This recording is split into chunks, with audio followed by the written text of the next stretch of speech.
The moment Lavinia Atwood heard the church doors slam open and realized the man walking out through them was supposed to be walking toward her, she understood that the worst day of her life had begun in a white dress in front of every soul in Redemption, Texas. It was the spring of 1878, and Redemption was the kind of town that had grown fast and rough along the edges of the hill country, where limestone bluffs rose sharp and pale against a sky so blue it hurt to look at it too long. The town had a proper main street now, a post office, a mercantile, a two-story hotel, and a church with real glass windows that caught the morning light and threw colored patterns across the pine-board floor. It also had the fierce and particular attention of everyone who lived within 30 miles, because when something happened in Redemption, everybody heard about it, and everybody had an opinion, and nobody kept that opinion to themselves. The wedding of Lavinia Atwood to Harlan Fitch had been the talk of the territory for the better part of 4 months. Harlan Fitch was the son of Gerald Fitch, who owned the largest cattle operation in the county, which meant that marrying Harlan was the kind of thing that set a woman up for life, at least in the material sense of having enough food and a solid roof and land stretching out further than the eye could follow. Lavinia's father, James Atwood, had negotiated the match with the particular combination of relief and satisfaction that only a man with 3 daughters and a modest homestead could fully appreciate. Lavinia had met Harlan 6 times in the course of a formal courtship that was managed and supervised at every turn, and she had found him handsome enough, if somewhat cold about the eyes, and she had told herself that warmth was something that could be built over time. She had been wrong about a great many things, but she would only learn the full extent of them on this particular morning. The church was packed from the front pew to the back wall. Women in their best calico and lawn dresses fanned themselves against the climbing heat of a Texas spring. Men stood along the sides in their good coats, holding their hats and sweating quietly. The Reverend Aldous Crane stood at the front with his book and his patient expression. The bridesmaids, 2 of them, Lavinia's sisters Clara and Rose, stood to the left in their pale yellow dresses. The Fitch family occupied the entire right side of the front pews, Gerald Fitch himself broad-shouldered and silver-haired in the very first row. Lavinia had walked down the aisle on her father's arm with her heart doing something complicated in her chest, not entirely joy and not entirely dread, but some tangled mixture of the two that she had been trying to sort out since the night before, lying awake in her narrow childhood bed, staring at the ceiling. She had made it to the altar. She had stood there with her bouquet of Texas bluebonnets and white meadow daisies, which her mother had cut from the field behind the house before dawn, and she had waited. Harlan had stood beside her for approximately 45 seconds. She had counted them afterward, in the strange suspended way the mind sometimes counts things during catastrophe. He had looked at her, and then he had looked away, and then something had passed across his face that she could not name in the moment but would later recognize as cowardice, pure and simple. He had turned to the Reverend Crane and said, loud enough for the whole church to hear, "I cannot do this." And then he had walked, not run, walked, which was somehow worse, as if he had considered it all very calmly and decided she simply was not worth the trouble of staying. The silence that followed his exit was the most profound silence Lavinia had ever heard. It had texture and weight. She stood there in her mother's altered wedding dress, the white cotton gone soft and ivory with age, the lace at the collar slightly yellowed, and she felt the silence pressing against her from every direction like something physical. Then the whispers began. She could feel her face doing something she did not want it to do. Her chin had developed a trembling quality that she was fighting with everything she had, because Lavinia Atwood was not a woman who fell apart in public, or at least she had never been tested quite like this before. Her sisters had stepped forward, instinctively, Clara taking her arm on the right and Rose on the left, and her father had made a strangled sound from somewhere in the congregation, and Gerald Fitch sat in his front pew with his jaw set like granite, not looking at her, which told her that the old man had known, or at least suspected, and had said nothing. That realization hit her harder than the abandonment itself, in some ways. She was turning slowly, with her sisters holding her arms, meaning to walk back down the aisle with whatever dignity she could hold together, when she heard the voice. It came from somewhere in the middle of the congregation, from among the men standing along the left side wall, and it was not loud exactly, but it had a quality of absolute certainty that cut right through the whispers and the rustling and the grief-soaked silence like a knife through cotton. The voice said, "That is not how this ends." And then a man stepped out from the crowd. Lavinia did not know him. She had lived in Redemption her whole 23 years, and she was quite certain she would have remembered this man if she had seen him before. He was tall, somewhere around 28 or 29 by the look of him, with dark hair that needed cutting and a face that had been shaped by weather and work into something angular and honest. He wore a good coat, not as fine as the Fitch family's but clean and well-fitted, and a silver-gray vest beneath it, and the kind of boots that belonged to a working man who also took some pride in his appearance. He had broad shoulders and hands that hung loose and easy at his sides, and he was looking directly at her with dark eyes that held an expression she could not immediately classify. "Sir," said the Reverend Crane, startled. "My name is Cornelius Cooper," the man said, still looking at Lavinia, speaking to the room but speaking to her. "I ride for the Harmon Spread, 7 miles east. I came today because my employer sent his congratulations and his apologies for not attending himself, on account of his rheumatism, and I had no intention of saying more than that." He paused. "But I have just watched something happen that I cannot in good conscience leave standing as the conclusion of this story. Miss Atwood came to this church to begin her life. The fact that one fool changed his mind does not change what she deserves." The whispers had gone quiet. Every face in the church was turned toward him. Lavinia stared at this man who had just spoken her private thoughts aloud in front of everyone she had ever known, and she felt something shift inside her chest, something small and stubborn, like a coal that had been almost cold suddenly finding a breath of air. "I don't believe I know you," she said, and was surprised by how steady her own voice came out. "No, ma'am," he said, and there was a faint thing at the corner of his mouth that was not quite a smile but was something in that direction. "But I believe you deserve to know that what just happened was about his failings, not yours. And I believe everyone in this room ought to say so plainly, instead of whispering about it." There was a beat of silence, and then old Martha Crane, the Reverend's wife, who was 70 years old and had no patience for social delicacy, said from her pew, "The man is right." And that broke something open, because several other voices murmured agreement, and Lavinia's father made his way through the crowd to her side with his face red and his eyes wet, and Clara squeezed her arm, and Rose pressed a handkerchief into her hand, and Lavinia stood there in the middle of all of it and thought, quite clearly, that she wanted very much to stop being looked at, and also that she wanted to know considerably more about Cornelius Cooper. The reception, of course, did not happen. The cake that Lavinia's mother Eleanor had spent 3 days making sat untouched on a table in the church hall, while people milled about in the uncomfortable way of those who have witnessed something they cannot quite categorize as either a tragedy or a near miss. Lavinia was escorted home by her family in a wagon, still in her wedding dress because she had nowhere else to change, and she sat in the back of the wagon watching the limestone hills go by and the wildflowers along the road, all the bluebonnets and Indian paintbrush blazing orange and red in the morning sun, and she told herself very firmly that she was not going to cry until she was alone. She managed it, barely. Her mother held her that night in the kitchen after the rest of the family had gone to bed, and Lavinia Atwood, who was a practical woman in most things, said, "Harlan Fitch is a coward and a fool, and you are better off knowing it now than in 20 years, which was true but was not entirely comforting. And then Eleanor said, "Who was that young man who spoke up?"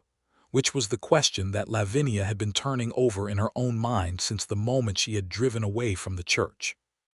"He said his name was Cornelius Cooper," Lavinia said. He rides for the Harmon place." Eleanor was quiet for a moment. "Oliver Harmon's a decent man," she said. "And a man who works for a decent man and speaks up like that in front of the whole territory is worth knowing."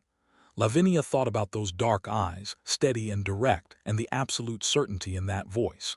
"Yes," she said, "I think he might be."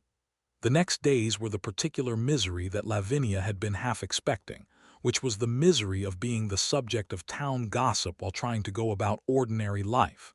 She had to go to the mercantile. She had to collect the mail. She had to sit through Sunday services and feel the sideways looks of people who meant well, but could not help their curiosity. Harlan Fitch did not apologize, and his father Gerald sent a note to her father that was heavy on legal language about the termination of the arrangement, and light on anything resembling remorse or acknowledgement that his son had done a terrible thing. She burned the note in the kitchen stove and felt marginally better for about 4 minutes. It was on the Wednesday following the wedding, when she was at the creek that ran along the south edge of her father's property, doing the laundry because it needed doing, and because the repetitive work of it was the only thing that had been helping her sleep, that she heard a horse on the road above the creek bank and looked up to see a rider slow and then stop at the fence line. It was Cornelius Cooper. He was on a bay horse, a good one, clean-limbed and well-mannered, and he had his hat in his hand, which told her that he had seen her before she had seen him and had already made some sort of decision about how to proceed. He sat there looking at her with that same quality of directness that she remembered from the church, and she straightened up from the washboard and looked back at him across the 10 feet of creek bank between them and waited. "Miss Atwood," he said, "I hope I am not disturbing you." "You are," she said, "but not in any way I object to particularly." He blinked at that, and the corner of his mouth moved in that almost smile again. "I wanted to make sure you were all right," he said, "after last Sunday." "I am managing," she said, which was true in the way that all partial truths are true. "It is kind of you to ask." He turned his hat in his hands. It was a good hat, the brim showing the particular reshaping that comes from a great deal of honest work and weather, and she noticed that his hands were careful with it, the way some men are careful with the things they own because those things cost real effort to acquire. "I have been thinking about what I said," he told her, "in the church. I wanted to make sure it did not make things harder for you." "It did not," she said, and then, because she had been raised to say what she meant, she added, "It helped, actually. I do not know if you understand what it means to have someone say the true thing out loud in the middle of a room full of people all very carefully not saying it." "I understand enough," he said quietly. They looked at each other across the creek bank for a moment, and Lavinia felt the small, stubborn coal in her chest grow a little warmer. "Would you like some water?" she asked. "There is a bucket and a good well at the house." He looked like he was going to decline, the polite refusal already forming on his face, and then he looked at her again and said, "Yes, ma'am, I believe I would." He watered his horse at the trough by the barn while she pumped a cup for him from the well, and they stood in the yard in the late morning shade of a live oak tree and talked for the better part of an hour. She learned that he had come to Texas from Missouri 4 years ago, that he had worked cattle on 3 different spreads before settling at the Harmon place, that he had a brother in Kansas City he wrote letters to, and a mother who had died when he was 15, that he could read and write, and had a fondness for whatever books he could get his hands on out here where books were scarce. He learned that she had been born in this county, that she had taught herself to bake from a recipe book her grandmother had left behind, that she had strong opinions about the mistreatment of horses and stronger opinions about the mistreatment of people, and that she was not, as she told him plainly, one of those women who needed rescuing, but that she had appreciated his speaking up all the same. "I did not mean to suggest you did," he said, with a seriousness that she appreciated. "I spoke because it was the right thing to say, not because I thought you needed me to say it." "Then why did you?" she asked. He was quiet for a moment, looking out across her father's east field where the winter wheat was coming in green and good. "Because silence in those situations is a form of consent," he said, and I did not consent to what that man did."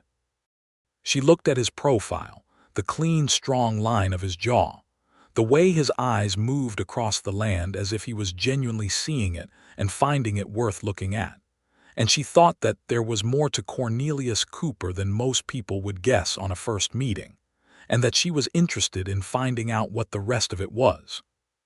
He came back on Friday, and then again the following Monday, and within 2 weeks of the disaster at the church, Lavinia Atwood had a regular visitor who would arrive in the late afternoon when the worst of the heat had broken, tie his bay horse at the fence, and sit on the porch steps while she sat in the rocking chair above him, and they would talk until the light went gold and long and her mother would appear in the doorway to invite him to supper. The first time Lavinia Atwood invited him to supper, he looked startled and then deeply pleased, which Lavinia found endearing. He ate with the careful manners of a man who had been taught properly and had held on to that teaching through years of rough living, and he talked to her father about cattle prices and the new railroad spur that was supposed to reach redemption by the following year, and he helped her younger sister Rose with a knot she was working on for a piece of rope craft, showing her the trick of it with patient hands, and by the end of the meal, Lavinia could see that her mother had made up her mind about him in the particular quiet way that Lavinia Atwood made up her mind about things, which meant the decision was final. "He is a good man," Lavinia said to Lavinia while they were doing the dishes later. "You can tell by how he sits still." "How he sits still," Lavinia said. "A man who can sit still and be easy in himself without fidgeting or performing or working to be noticed," Lavinia said, scrubbing at a pot, "is a man who is comfortable with who he is. That is rarer than it ought to be." Lavinia thought about the way Cornelius sat on the porch steps, loose and easy, his arms on his knees, looking out at the evening sky, talking to her like they had all the time in the world. "Yes," she said, "I suppose it is." The complication arrived, as complications in small Texas towns in 1878 tended to do, in the form of Gerald Fitch and the particular way that powerful men sometimes try to manage situations they have contributed to creating. Gerald Fitch came to the Atwood property on a Thursday morning with 2 of his ranch hands and a very formal manner, and he asked to speak to James Atwood, and he said things to James Atwood about reputations and arrangements, and the practical realities of rural life that were, in essence, suggestions that perhaps Lavinia might reconsider allowing Harlan to court her properly this time, with a real engagement period and a proper proposal. James Atwood told Gerald Fitch with a restraint that cost him visibly that the conversation was over, and he walked him to the gate. Lavinia, who had heard the whole thing from the kitchen window, was in the yard before her father had made it back from the gate. "Papa," she said. "Don't," James said, and his voice was rough. "I know what you're going to say, and you are right, and I should have seen it sooner, what kind of man Harlan was and what kind of man his father is. I am sorry, Lavinia. I thought I was doing right by you." She looked at her father's face, the weathered, honest face of a man who had worked hard land his whole life and loved his family with everything he had, and she felt the anger that had been sitting in her chest since Gerald Fitch's arrival soften into something closer to tenderness. "You were trying to," she said. "That is not the same as doing wrong." He put his hand on her shoulder, and they stood there together in the yard for a moment, and then Lavinia said, "Cornelius Cooper is coming this afternoon." Her father smiled, and it was the smile of a man who had been worried about something and was beginning to feel the worry loosen. "Good," he said. When Cornelius arrived that afternoon and she told him about Gerald Fitch's visit, she watched something move through his face that was not quite anger but was close to it, contained and cold. "He came here," Cornelius said. "He did," Lavinia said, "to suggest you take Harlan back." In gentler words, but yes. Cornelius was quiet for a moment, looking at the middle distance with that particular stillness her mother had mentioned. "What did your father say?" "He sent him away." "Good." He turned to look at her. "And what did you say?" She met his eyes directly. "I was not invited to the conversation," she said, but had I been, I would have said considerably more than my father did." The corner of his mouth moved. "Yes," he said, "I expect you would have." There was a pause, and then Cornelius said quietly, "I want to say something to you, Miss Atwood, and I want to say it straight." "I wish you would," she said. He turned on the porch step to face her more fully. "I have been coming here because I wanted to come here, not out of charity or pity or any notion of rescuing anything. I came because the first time I talked to you, I did not want to stop. And I would like to keep coming, and I would like to do so in a way that is honest about what I am hoping it might eventually be." He stopped. "That is a clumsy way of saying something." "It is an honest way of saying it," she said, and felt the warmth in her chest spread outward. "Which I prefer to a graceful way of saying something false." He looked at her for a long moment with those direct, dark eyes. "I am a working man," he said. "I have savings and I have plans, but I am not wealthy and I cannot promise you the kind of life Harlan Fitch would have given you. Harlan Fitch left me standing at an altar in front of the whole territory," she said, without bitterness but with complete precision. "I am not particularly interested in the kind of life he would have given me." Cornelius laughed at that, a real laugh, sudden and warm, and it was the first time she had heard him laugh fully, and it did something considerable to her internal arrangements. "No," he said, "I suppose not." "I am interested," she said carefully, "in a life built with someone who says what he means and means what he says, and who thinks that speaking the true thing out loud is worth the discomfort of saying it." They looked at each other across the evening air, which smelled of cedar and cut grass and the wood smoke starting to drift from the kitchen chimney, and something settled between them that was not a declaration exactly, but was the understanding that a declaration was coming, and that they were both willing to walk toward it. That night at supper, Cornelius asked James Atwood if he might be permitted to court Lavinia properly, and James Atwood said yes before he had quite finished asking, which made Rose laugh into her water glass and Clara press her lips together against a smile.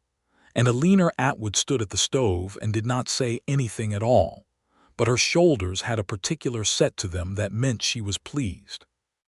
The courtship that followed was, by the standards of Redemption, Texas, in 1878, a remarkable thing to witness. Not because it was dramatic, though it had its moments, but because it had the quality of something being built carefully and well, the way a good man builds a fence or a good woman builds a household, with attention to every joint and corner, making sure nothing was just painted over but was actually, genuinely sound. Cornelius came to the Atwood property 3 evenings a week, and on Sundays he attended services with the family and sat beside Lavinia in the pew where Harlan Fitch had never once sat, because their courtship had been too managed and supervised for that kind of ordinary togetherness. After Sunday services, he would sometimes stay for the afternoon, and they would walk the property, the south field and the creek and the limestone ridge at the back where you could see for miles across the hill country, all that rolling land going blue in the distance, the cedar and live oak dark against the pale grass. She told him things on those walks that she had not told anyone, the particular loneliness of a woman who is expected to want certain things, the homestead and the husband and the children, without much consideration of whether she also wanted to be known and understood as an individual, as a person with opinions and intelligence and a specific point of view on the world. He listened with the quality of attention that good listeners have, where you can feel that what you are saying is actually being received, not just being tolerated until it is their turn to speak. And he told her things in return.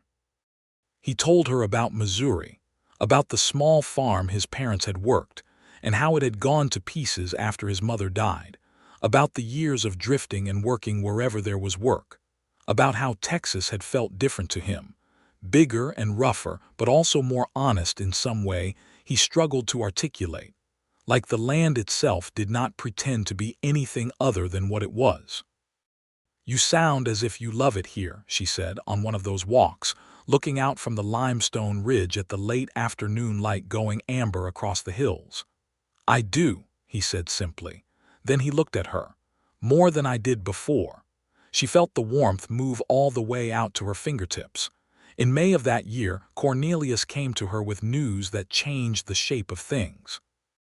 Oliver Harmon, whose rheumatism had been growing steadily worse through the winter and spring, had decided to sell the eastern portion of his spread, about 200 acres of decent grazing land with a creek and a stand of good timber, and the shell of a house that had been started and never finished.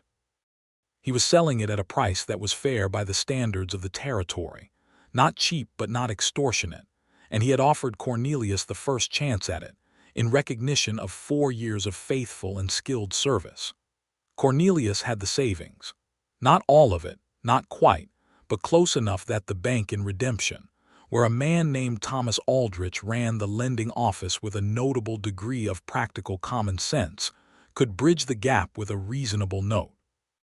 "I am telling you this," Cornelius said to Lavinia, sitting on the porch steps in the cooling evening, "because I want you to understand what I have and what I am building toward before I say something else I need to say." She set down the mending she had been half-heartedly attending to. "You can say the something else first," she said. "I will follow the logic of it." He turned to face her, and his expression had an intentness to it that made her very still and very alert. He reached into his vest pocket and brought out a ring, a simple thing, a gold band with a small setting that held a dark red garnet, not an expensive stone but a beautiful one, deep and clear, catching the last of the evening light. "This was my mother's," he said. "It is not worth much in the way of money, but I have carried it for 13 years and I have not given it away because there was no one I wanted to give it to." He looked up from the ring to her face. "Until now." Lavinia looked at the ring in his open palm and felt something in her chest open like a door. "Lavinia," he said, "I would like very much to spend my life with you if you will have me, not because you need someone to speak up for you, because you do not, but because I am better when I can talk to you, and the land looks better when I am thinking about showing it to you, and the future looks better when you are in it." He paused. "I am asking you to marry me, properly, with time and preparation and nothing rushed, but I am asking." She reached out and took the ring from his palm, not to put it on but to hold it for a moment, feeling the warm gold of it against her fingers. And she looked at this man who had walked out of a crowd at the worst moment of her life and said the true thing. And she thought about all the evenings on this porch and all the walks along the ridge and all the conversations that had filled her up in a way she had not known she was empty before. "Yes," she said, and her voice was steady and warm and completely certain. "Yes, Cornelius, I will." He let out a breath that suggested he had not been entirely sure of the answer despite all evidence, and that small vulnerability on his face made her love him more rather than less. He took the ring from her hand and slid it onto her finger, and it fit as if it had been made for her. And they sat there in the evening with the live oak making its slow sound above them and the first stars coming up over the hill country. And Lavinia thought that this was what it was supposed to feel like, this particular quiet certainty, this sense of arriving somewhere you did not know you had been traveling toward. Her father was told that evening, and James Atwood shook Cornelius's hand for a long time without saying much, which was more eloquent than most speeches. Lavinia Atwood did say something, which was, "I have had a feeling about this young man since the third time he helped Rose with her rope knots." And then she produced a bottle of preserves from the pantry and set them on the table, which was her particular form of celebration. The news spread through Redemption with the speed that news always spread in small places, which is to say that by the following morning, it seemed that everyone knew. Most people were genuinely pleased, because Lavinia was well-liked and Cornelius had made a good impression, and there is a particular human satisfaction in seeing a story that began in public humiliation turn toward something good. Not everyone was pleased. Gerald Fitch made his displeasure known through a series of social maneuvers that mostly involved looking pointedly in the other direction at public gatherings, which Lavinia found more amusing than troubling. Harlan himself was said to have taken the news badly, which struck Lavinia as somewhat rich given the circumstances of his own making. She heard secondhand that he had made a remark about Cornelius being a ranch hand with no prospects, which she repeated to Cornelius with some indignation on his behalf. Cornelius listened to this with an equanimity that she found either admirable or faintly aggravating. "He is not wrong that I was a ranch hand," he said. "He is entirely wrong about the prospects," she said firmly. He looked at her with that particular expression, warm and direct, that she was coming to love with a ferocity that surprised her. "Then let us go make the prospects undeniable," he said. "The purchase of the Harmon land went through in June." Thomas Aldrich at the bank, who had a good eye for reliable borrowers and an even better eye for productive land, lent Cornelius the balance with terms that were fair and straightforward. And on the 15th of June, 1878, Cornelius Cooper signed the papers that made him a landowner in the hill country of Texas. 200 acres with a creek and good grass, and a stand of cedar and limestone oak, and the skeleton of a house that needed considerable work but had good bones. Lavinia went with him to see it for the first time on a Sunday afternoon, riding out on a borrowed horse, her father's good bay mare that he had lent them for the occasion with the casual generosity of a man who is happy. They rode the 7 miles east from the Atwood place in the warm June afternoon, through country that smelled of heated cedar and dry grass and the faint sweet edge of wildflowers.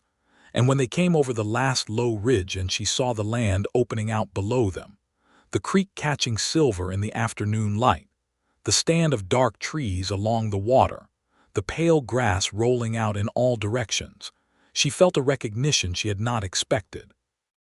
As if something in her had already known this place and was simply being reminded. The house was more of a frame than a house, the floor laid and some walls up but the roof barely begun, and it sat on a slight rise above the creek with a view south and west that made her breath catch. She stood in what would be the main room and turned slowly, looking at the light coming through the open spaces where the walls would eventually close, and she thought about what this could become with work and time and care. "What do you see?" Cornelius asked from behind her, and she knew he meant more than just the physical structure. "A kitchen there," she said, pointing to the east end, "with a window above the wash basin so there is morning light while working. The main room here, large enough for the whole family for Sunday supper, bedrooms at the back where the ridge keeps the north wind off in winter." She paused. "A porch along the south side so you can sit and watch the light change over those hills in the evening." He was quiet for a moment. "That is exactly what I had in mind," he said. She turned and found him closer than she had expected, and his eyes were on her face with an expression that was all warmth and steadiness, and something so private and particular that she felt it like a hand on her heart. "Cornelius," she said. "Lavinia," he said, and her name in his voice sounded different than it did in anyone else's, fuller somehow, like he was saying more than the word. He kissed her then, the first time he had kissed her, standing in the open frame of a half-built house on a June afternoon in the Texas hill country, and it was exactly as she had privately imagined it might be, certain and careful and warm all the way through, the kind of kiss that is an arrival rather than a beginning, because the beginning had been a long time ago, and they had been moving toward this point ever since.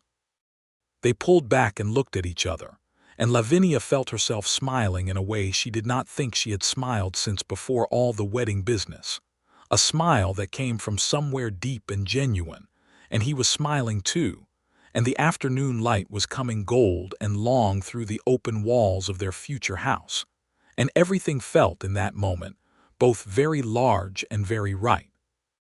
The summer was busy in the way that summers on the Texas frontier in 1878 were busy, which is to say relentlessly, and with no particular pause for sentiment. Cornelius worked his land with a focused intensity, breaking the south pasture for grazing, mending the fencing that had been let go by the previous use, and working on the house with assistance from her father and two of the neighboring homesteaders, Tom Weaver and his eldest son Billy, who were good with timber and considered helping a neighbor a matter of course. Lavinia was not idle.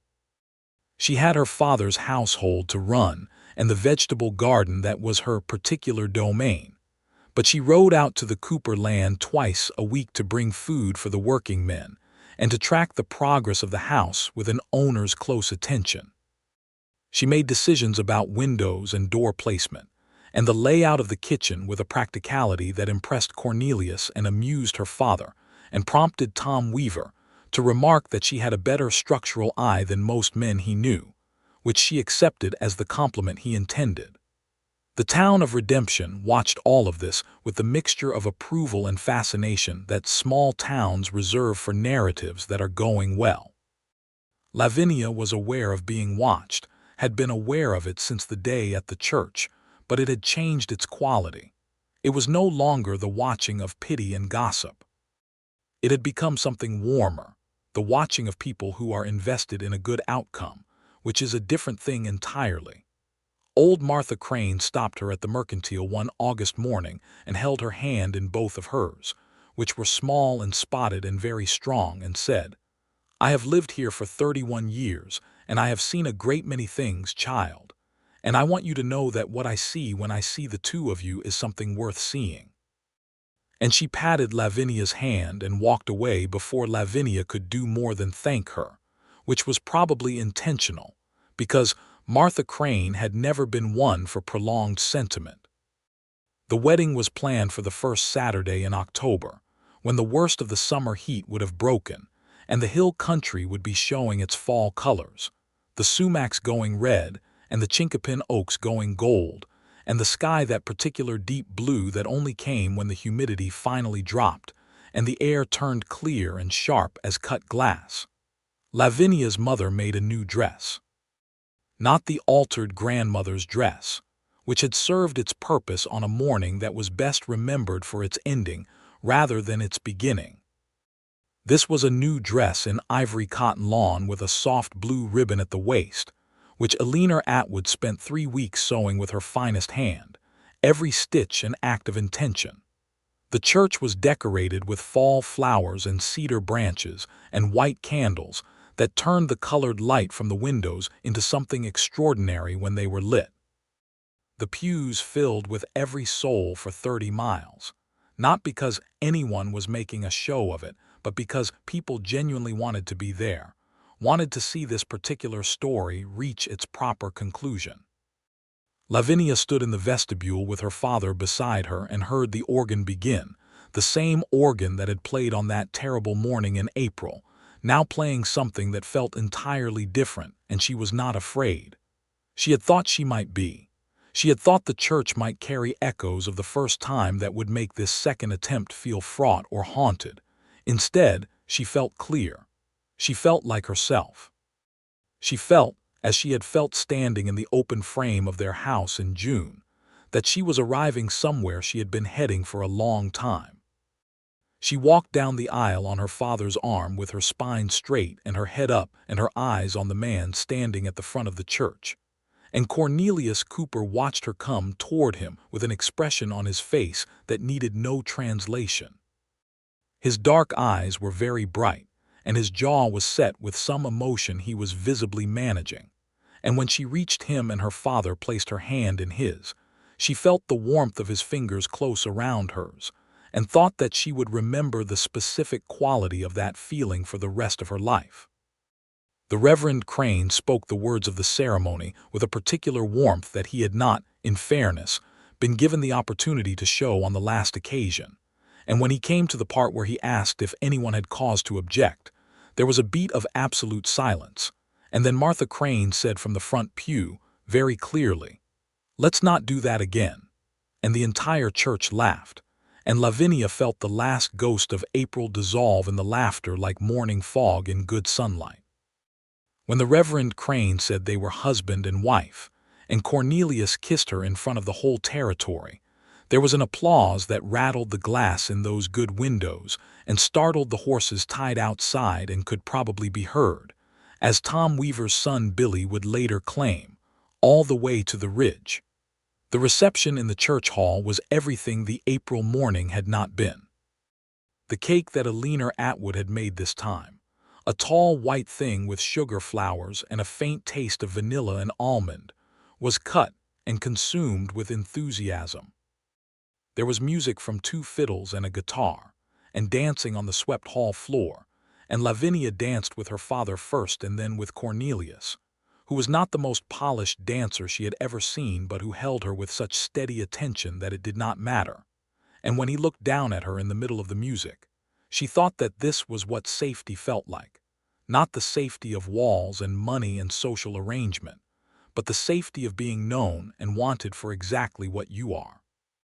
Late in the evening, when the dancing was still going and the candles were burning low, she and Cornelius slipped out the side door of the hall and stood in the October night air, which was cool and smelled of wood smoke and cedar, and looked up at the stars that were brilliant and thick overhead.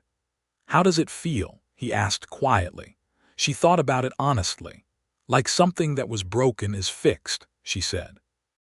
"Not the same as before it was broken, but better, because now I know what the pieces are actually made of." He was quiet for a moment, looking up at the stars. "I have been thinking," he said, "about that morning in the church." "Have you? About what made me speak?" He looked down at her. "I had seen you before, you know, at the Mercantile twice and once at the post office. You did not notice me." She looked at him with surprise and something that was half amusement and half something warmer. "You had seen me before. You had a way of moving through a space," he said, "that made everything around you slightly more present. I noticed it both times. And then I walked into that church and saw what was happening, and I thought, not for the first time, that the world is full of fools who do not know what they have." He shook his head. "I could not be quiet about it." She reached up and touched his face with one hand, the way she had been wanting to for a long time, and he turned into it slightly, the way a person turns toward warmth without quite meaning to.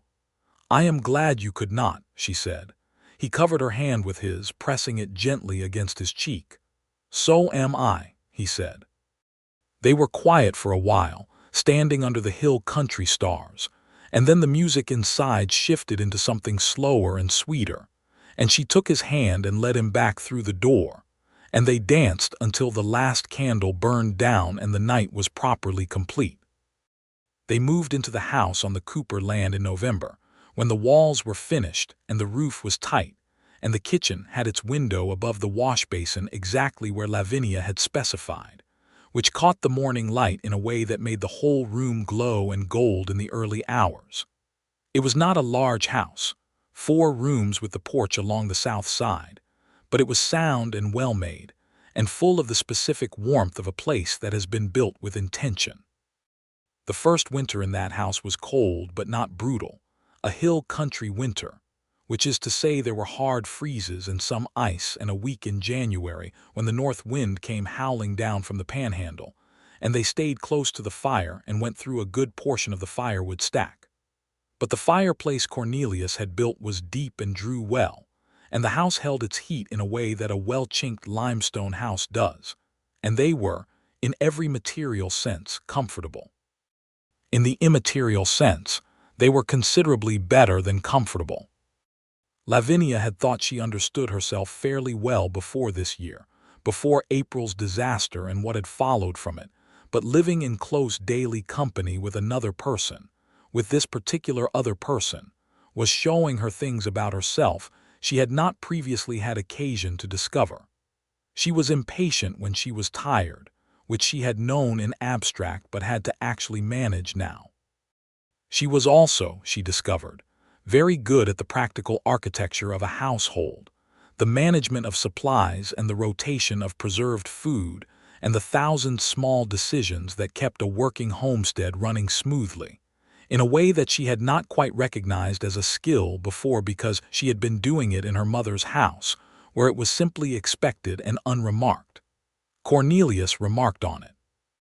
He noticed everything she did, not in an excessive or hovering way, but with genuine attention and appreciation, and he said so directly, in the plain way he said everything.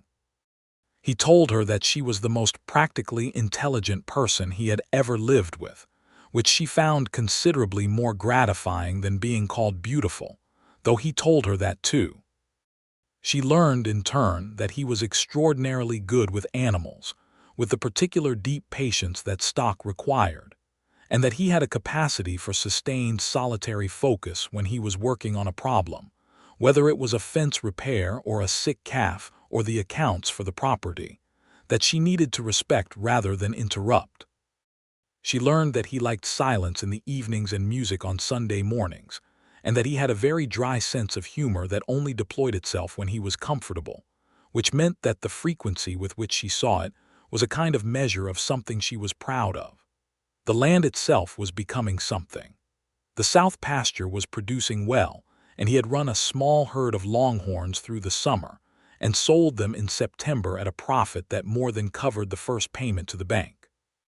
The kitchen garden that Lavinia had planted in the spring had yielded more than they could use, which meant she had spent several weeks in the fall putting up preserves and dried vegetables and pickled things, and the pantry shelves were full and orderly, and she felt a satisfaction looking at those shelves that she could not entirely explain, but that had something to do with having built something from nothing, with her own hands and knowledge.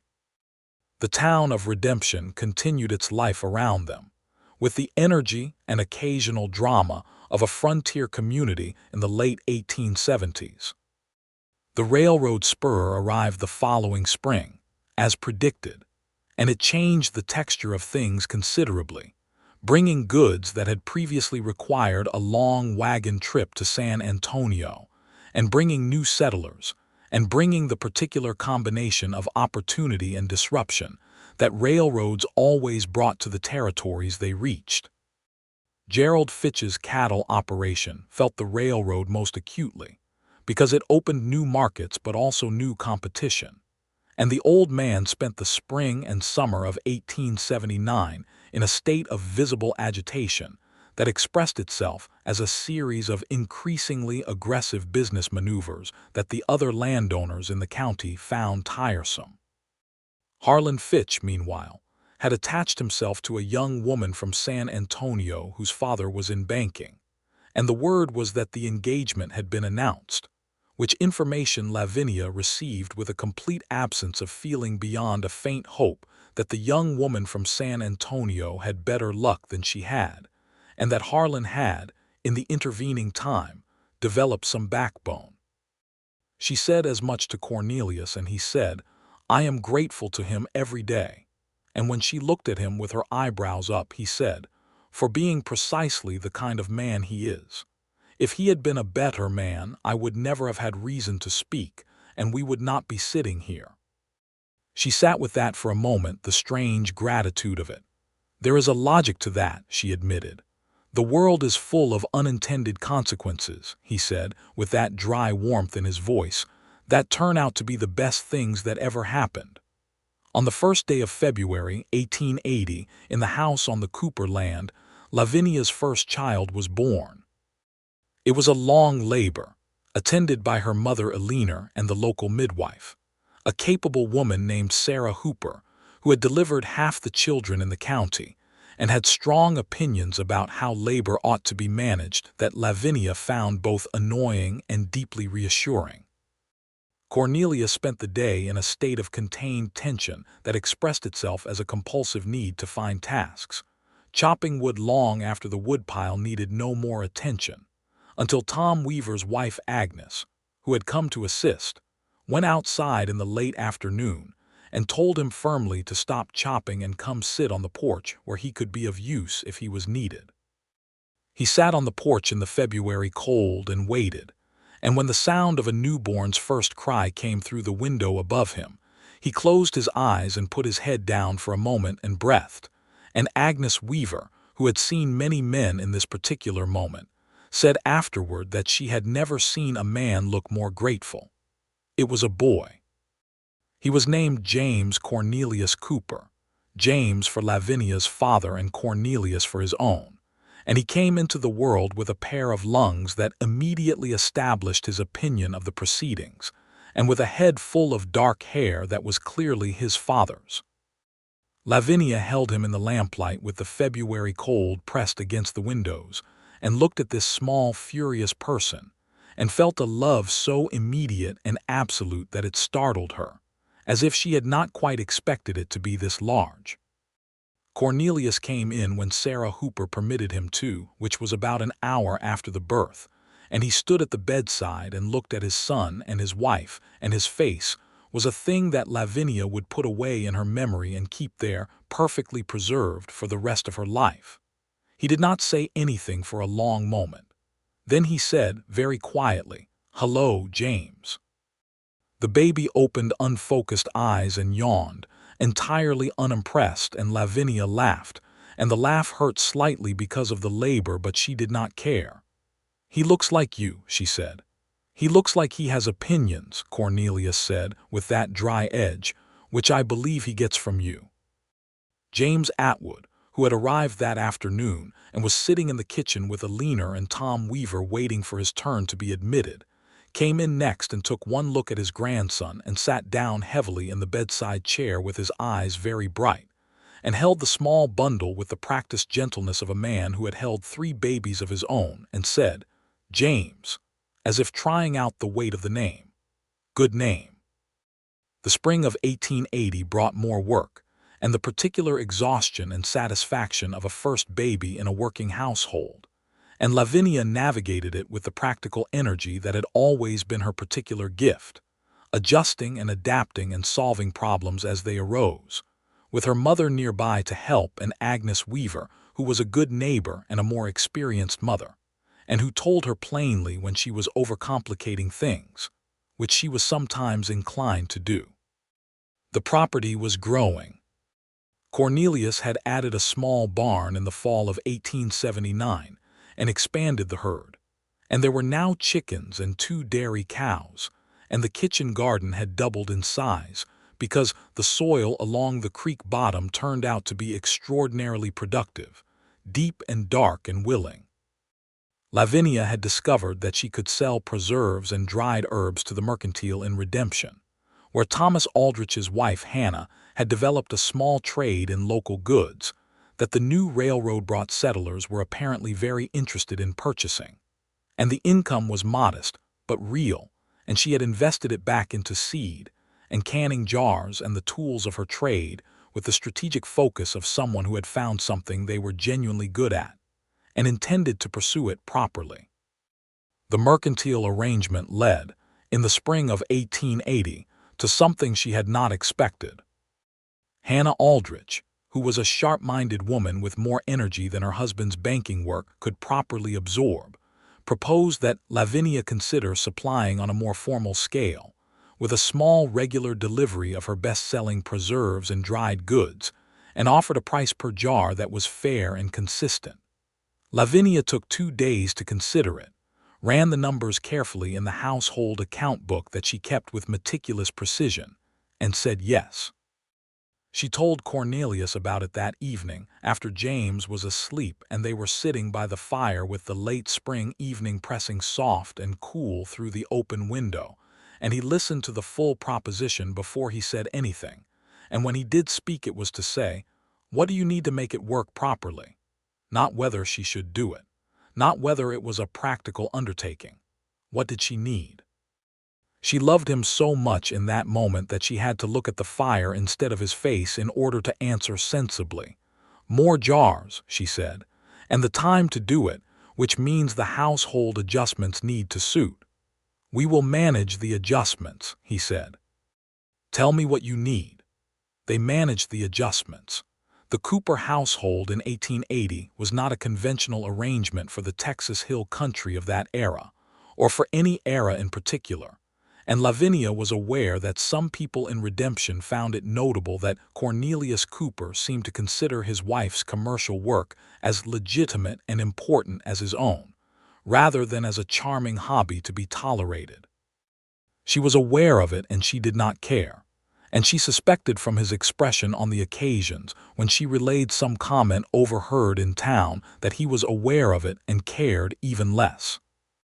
The summer of 1880 was hot, as Texas summers were always hot, but the creek ran clear and full through the worst of it, which was a mercy, and the cattle came through in good condition, and the kitchen garden produced with the abundance of a well-tended thing in good soil, and James Cooper, who at 6 months was developing the particular bright curiosity of a child who intends to take everything in, sat in his cradle in the shade of the porch in the mornings, and watched the world with those dark eyes that were exactly his father's, and expressed his opinions of it in a vocal register that could be heard at some distance.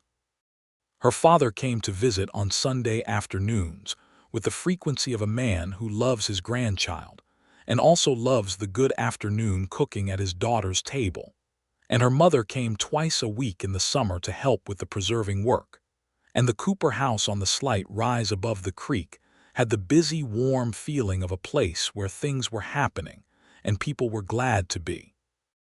In the winter of 1880, Lavinia's oldest sister, Clara, married a man named Paul Wheeler, who had come to Redemption with the railroad and stayed to open a small carpentry and joinery shop.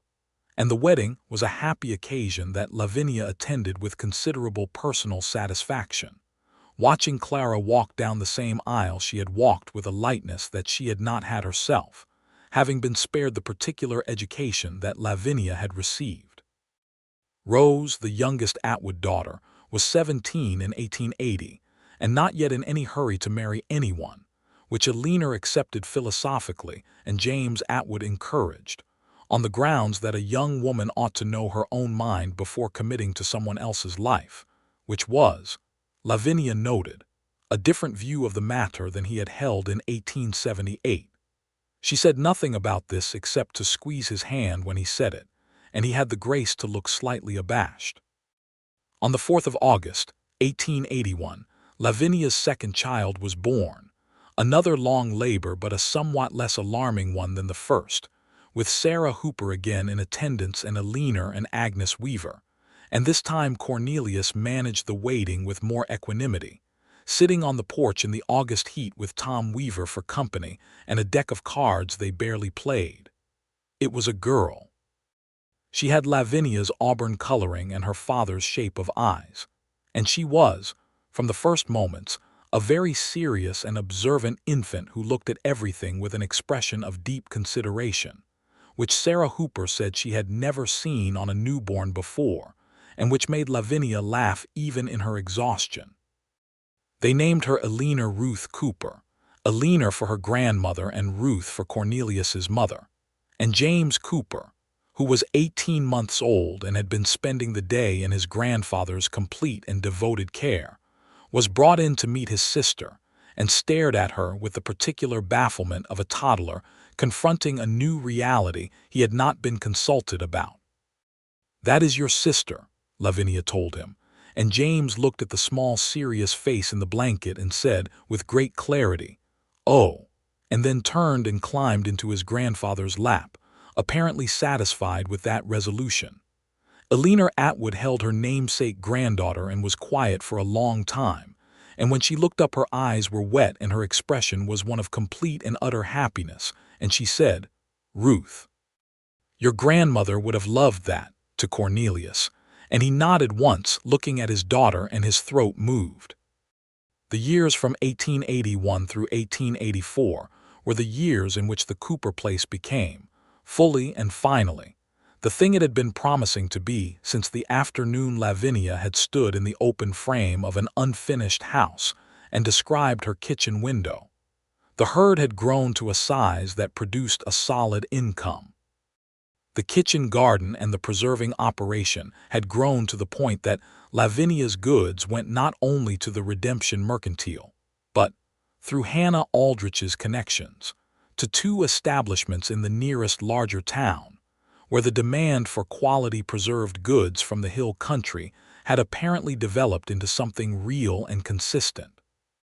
The house had grown too, an additional room at the back for the children, and a proper enclosed porch across the south side, with posts that Cornelius had spent one winter shaping and fitting, so that the porch had a grace to it that simple function did not require but that he had wanted to give it, which Lavinia had understood as the gesture it was. This man making beauty in a place he loved. James Cooper at 4 was a child of intense energy and radical curiosity, always in motion, always asking why, always somewhere he had not been a moment before, which required constant attention and produced constant small catastrophes that were usually harmless and occasionally not. Lavinia Cooper at 3 was his near-perfect opposite in temperament, deliberate and focused, content to sit for long periods with a task or an object of interest, but fierce about the things she cared about in a way that reminded Lavinia of herself and made Cornelius smile with a quality of recognition. Tom Weaver and his family had become part of the fabric of their lives in the way that good neighbors on a working frontier do, part friend and part family. And Agnes Weaver was Lavinia's closest friend in the county by 1882. The two of them having the kind of friendship that is built from shared labor and honest conversation, and the particular bond of women who are both managing substantial households and enterprises, while the world around them sometimes behaves as if they are doing nothing in particular.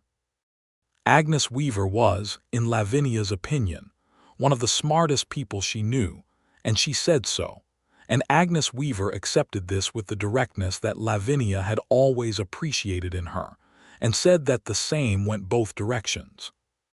There was, in the late summer of 1883, a difficult stretch when the drought that had been threatening the territory since spring finally arrived in full, and the creek dropped to a thin thread, and the grass went pale and crisp, and the cattle needed to be moved to the north pasture, where there was still some moisture from a spring that stayed reliable through all but the worst years.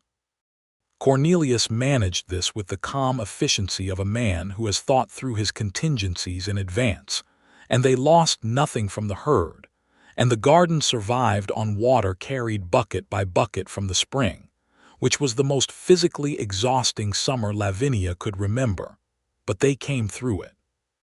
The rains came back in September, gentle at first and then generous, and the creek rose and the grass came back with the particular green intensity of land that has been thirsty and is now drinking, and Lavinia stood at the kitchen window in the September rain and watched it fall on their land, and felt grateful in a way that had no words, only the physical sensation of relief moving through her chest. Cornelius came in from checking the cattle, damp through to the skin, and smiling with a release of tension. She had been watching him carry for 4 months, and she handed him a dry shirt and said, "All right." "Better than all right," he said, and kissed her in the kitchen in his wet state, and she laughed and did not particularly mind. Their third child arrived in the spring of 1884, a boy they named Oliver James Cooper, Oliver for old Oliver Harmon, who had sold Cornelius his land and had died the previous year at 72, peacefully and apparently at great peace with the world, and James again for Lavinia's father, because James Atwood had turned 62 in February and had been having some difficulties with his heart, and they wanted him to know that his name would persist into this family's future, with the same permanence as the limestone hills. James Atwood sat in his favorite chair when he first held his second grandson and said, very quietly, "Oliver James. That is a fine name," and his eyes were very clear and steady, and Lavinia held his hand afterward and thought that she was glad they had done it, glad for the look on his face. Oliver was, from his first weeks, a cheerful and social child, which represented a completely new temperament in a household that had previously run to either energetic curiosity or focused deliberation. He smiled at everyone and was never happier than when he was being held and talked to, and James Cooper, who was 4, adopted him with a proprietorial affection that was both touching and occasionally requiring of supervision, as James's affection tended to express itself physically in ways that required calibration when the subject was an infant. Lavinia Cooper, 3½, regarded her new brother with the same focused assessment she brought to everything, and within a week had established herself as Oliver's most reliable soother when neither parent was immediately available, sitting beside him with a patience that her parents watched with something approaching wonder. In the summer of 1884, Cornelius made a trip to the land registry in the county seat and added Lavinia's name to the deed of the property, alongside his own, which was not a common practice in 1884 and which required a conversation with the county clerk that Cornelius was prepared for, and the county clerk was not.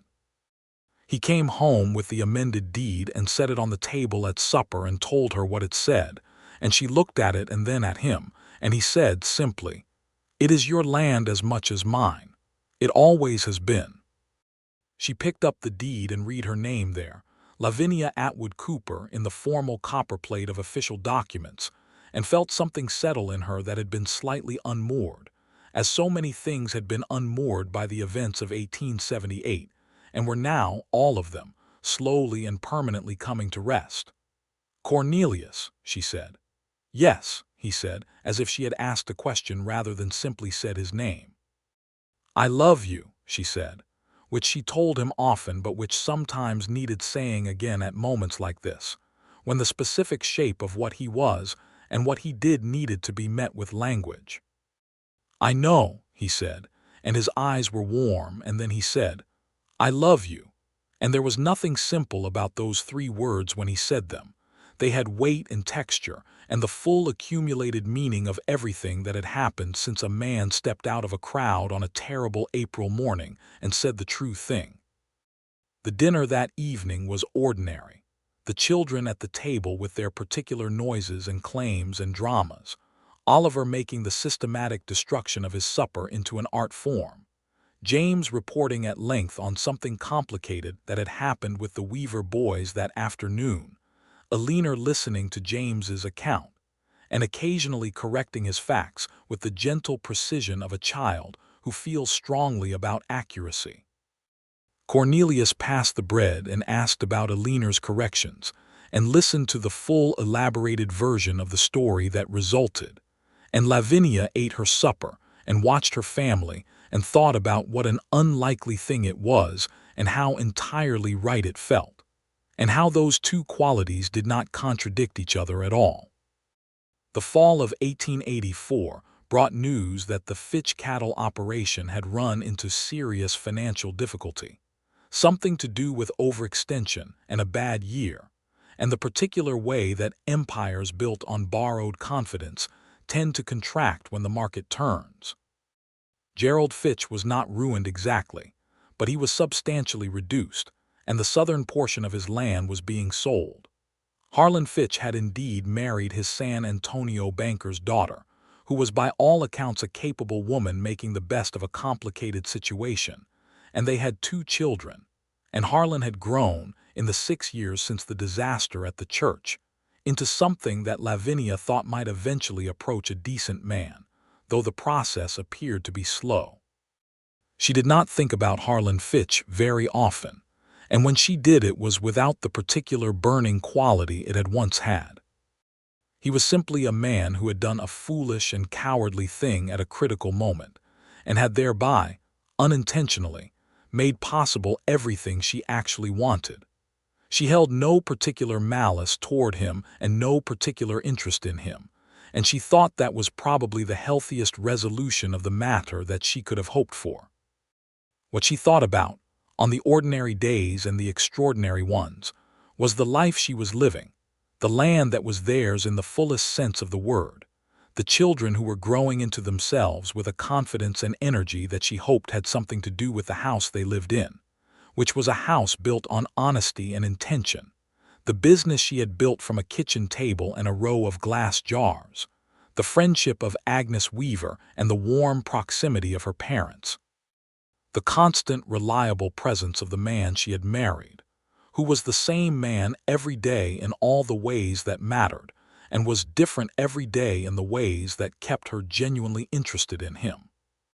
In the spring of 1885, Rose Atwood, who was 22 and had known her own mind for some time, married a schoolteacher named Marcus Webb who had come to Redemption with the new school building, and had the particular combination of intelligence and gentleness that Rose had apparently decided she required.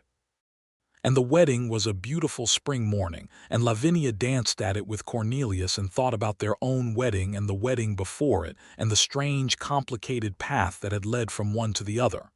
"Happy," Cornelius said, looking down at her as they danced. "Remarkably," she said.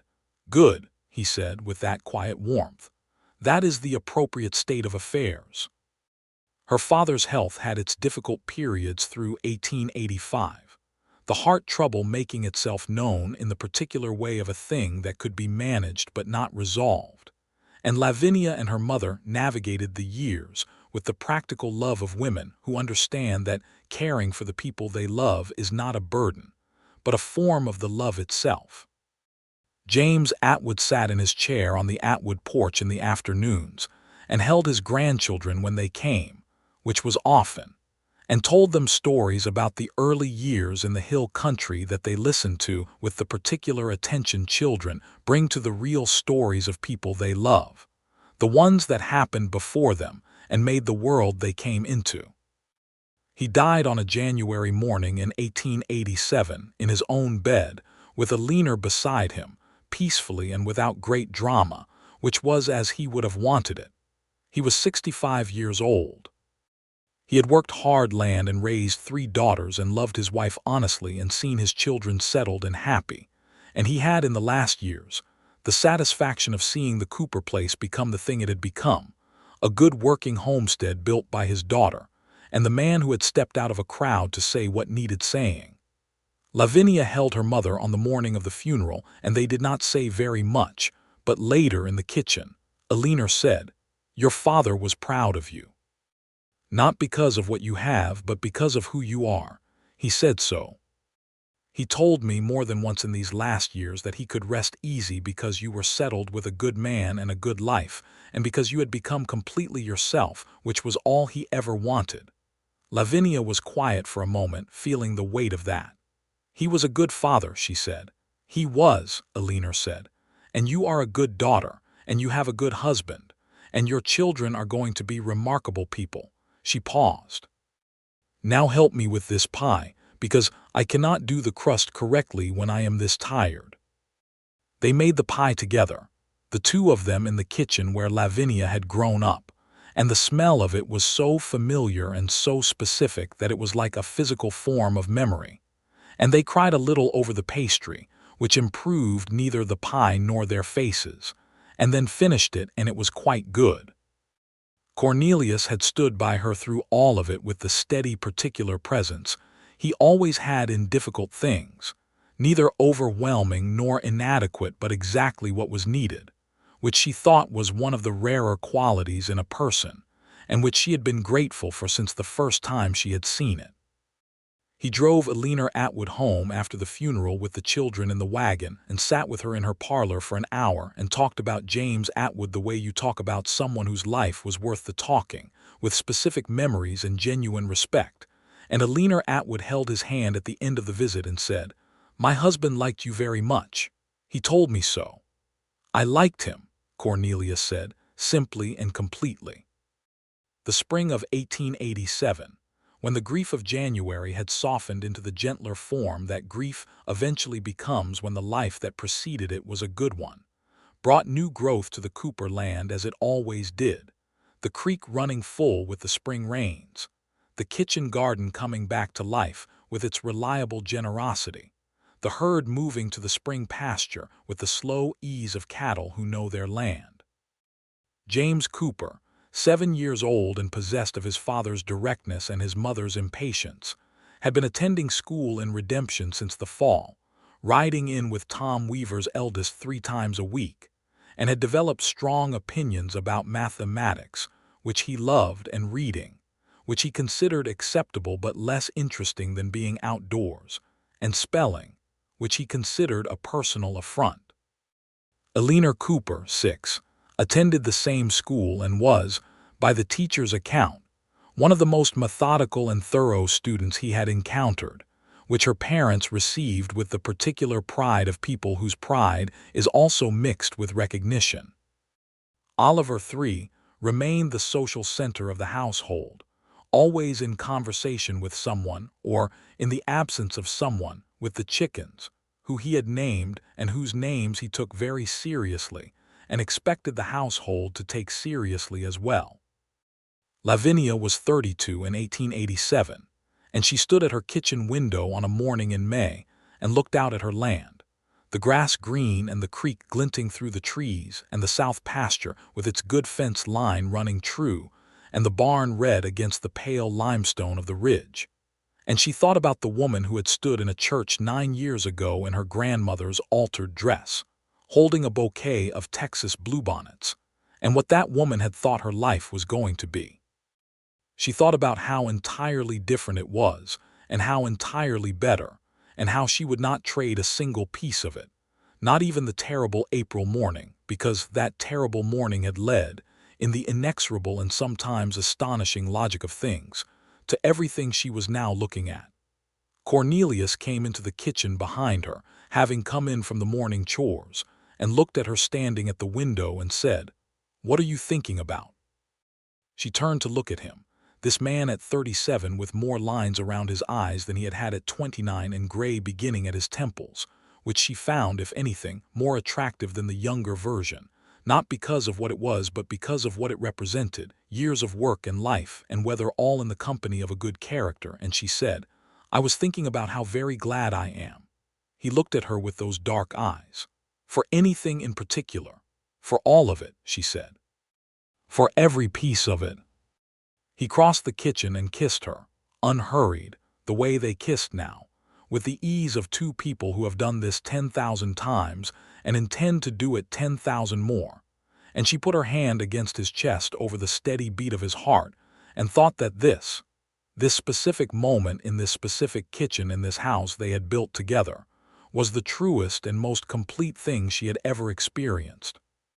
The summer of 1887 ran long and warm and full, the kind of hill country summer that comes in some years with more grace than force, warm but not brutal, the creek holding its level and the garden producing, and the evenings cooling enough to make the porch worth sitting on. Lavinia Atwood had moved in with Clara and Paul Wheeler in Redemption after James's death, and she came out to the Cooper place on Sundays with the regularity of someone who has found the place where she is happiest. And the Sunday dinners were crowded and loud and warm with the overlapping conversations of children and adults, and the particular comfort of a family that likes being together. Rose and Marcus Webb came from their house in town, and Clara and Paul Wheeler, and Agnes and Tom Weaver from across the ridge, and the table on the porch was extended with boards, and the children ran between the legs of the adults in the yard, and James and the Weaver boys chased each other through the cedar. And Oliver sat on his grandmother's lap and told her with great seriousness about the chickens. And Lavinia Cooper helped Lavinia carry dishes with the focused helpfulness she brought to all tasks. And Cornelius sat at the head of the table and talked and laughed and poured the lemonade and looked down the table at his wife and felt. She knew from his expression, because she had learned to read it completely, the same thing she felt herself, that this was the life, the actual real life, the one that was worth the living. In September of 1887, Lavinia discovered she was expecting again, and she told Cornelius on the porch in the evening with the directness she brought to everything, and he was quiet for a moment and then smiled with a fullness that she found entirely satisfying. "4," he said. "4," she confirmed. "We will need another room," he said. "I already know where it should go," she said. He laughed. "Of course you do." The fourth child, born in June of 1888, was a girl, round and pink and unexpectedly loud, who arrived in the morning when the early summer light was coming gold through the bedroom windows, and the mockingbird that lived in the cedar by the creek was singing, with the full, unreasonable ambition of its kind. They named her May Grace Cooper, May for the month of bluebonnets and Indian paintbrush, and all the wildflower color of a Texas spring that she had missed by 3 weeks, and Grace for the quality they hoped she would carry through her life. James Cooper, 8, received this information with the seriousness of a person doing arithmetic and said, That is 4 children in this house. And then, apparently satisfied, went back to whatever he had been doing. Lavinia Cooper, 7, came in to look at her new sister and said, "She is very small." And then, after a careful assessment, "But she will grow," which was both accurate and somehow very characteristic of Lavinia. Oliver, 4, was brought in by his father to meet May, and he looked at her for a long moment and then said, in a tone of generous inclusivity, "She can pet the chickens when she is bigger." Cornelius held May in the late morning light of June, after Lavinia had slept briefly and woken refreshed, and he looked at his 4th child with the expression she had seen him wear for all 4, which was a combination of wonder and recognition, as if each child was both entirely unexpected and somehow completely familiar. "Hello, May," he said, very quietly. The baby opened her eyes, dark and unfocused, and made a small sound that was not quite a protest. "She is going to be loud," Lavinia said from the bed. "She is going to be wonderful," Cornelius said, without any contradiction implied. The years continued, because years always continue, with their mixture of work and rest and joy and difficulty, and all the varied contents of a full life lived on good land with people you love. The Cooper children grew into themselves with the particular confidence of children raised in a house where honesty was expected, and affection was reliable, and effort was valued, and rest was not made to feel like failure. James Cooper was his father's shadow on the land from the time he was old enough to walk the fence lines, learning the work with an appetite that his parents watched with pleasure. Lavinia Cooper developed, by the time she was 10, a capacity for written language that her teacher Marcus Webb called exceptional, and that Lavinia and Cornelius recognized as something to be fed and encouraged, whatever it eventually led to.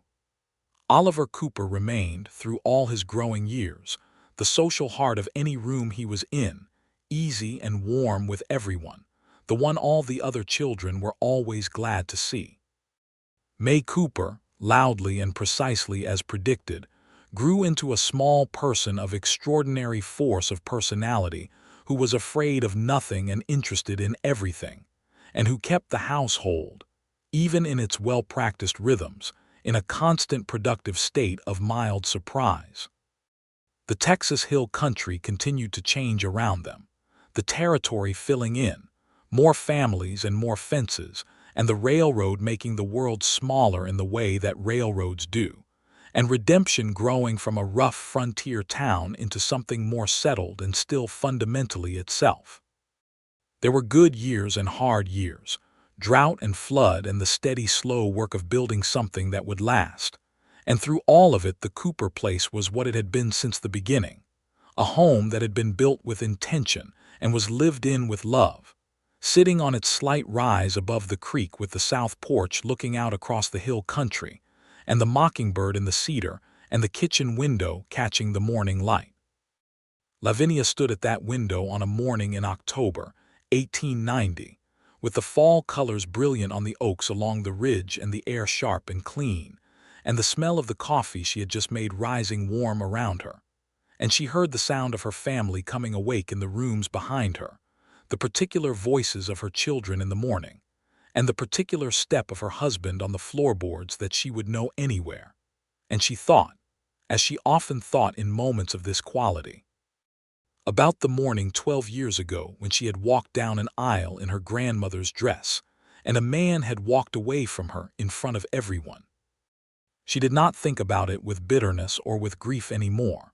She thought about it the way she had come to think about all the difficult things she had lived through, with a kind of clear-eyed gratitude for what they had ultimately produced. Because that terrible morning had produced this kitchen, this window, this land, these children, this man.